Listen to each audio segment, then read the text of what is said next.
Let's talk about the California Apostille form here real quick. If you're submitting a California Apostille, you're going to have to include a cover sheet with all your documents in order to get it submitted correctly. The cover sheet can be found at the Secretary of State website, and it's going to look something like this. If you physically go to the Secretary of State to process your Apostille, they're also going to have these there. Let's just go over this form real quick to make sure you understand exactly how it needs to be filled out correctly. So the top of the form here is going to ask for the country that is requesting the Apostille. So nobody wakes up in the morning and says, I'm going to get an Apostille today. Usually it's going to be requested from a country. So right here is going to be the country who is requesting the actual Apostille document. And you might ask, well, why do they need to know that? Why does that matter? Well, it matters because all countries are not partnered with the U.S. when it comes to doing a state Apostille.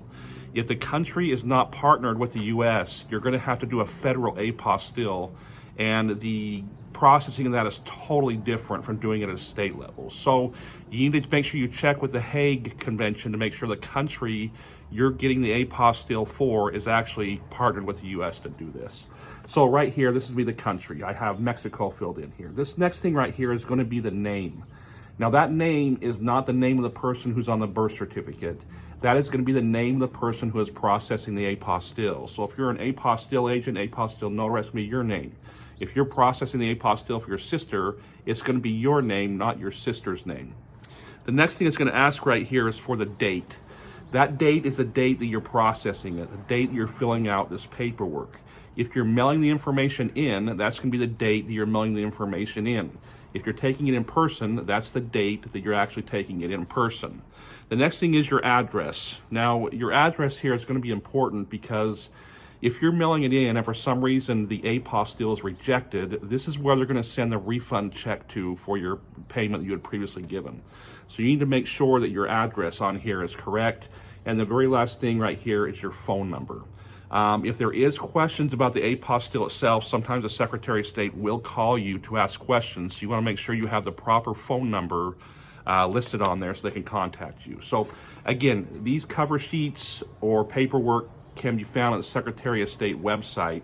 They can be downloaded there directly. They even have the PDF filler option, so you can just fill it out online there. It kind of makes it easy. You know, if this is not included and filled out correctly, your Apostille will be rejected.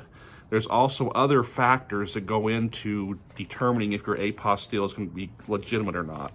And if you have questions about any of those, you can call me. My phone number is going to be right below here. My name is Rufus. I'm the notary dude here in Los Angeles, California. I have Bulldog Notary and Apostille in Monterey Park, and the Long Beach Notary dude. If you have any questions about an Apostille notarization, hit me up. I'm happy to help you any way that I can. I cover all of LA County. So now that you know what the Apostille cover sheet or Apostille form is, you can now successfully complete your Apostille.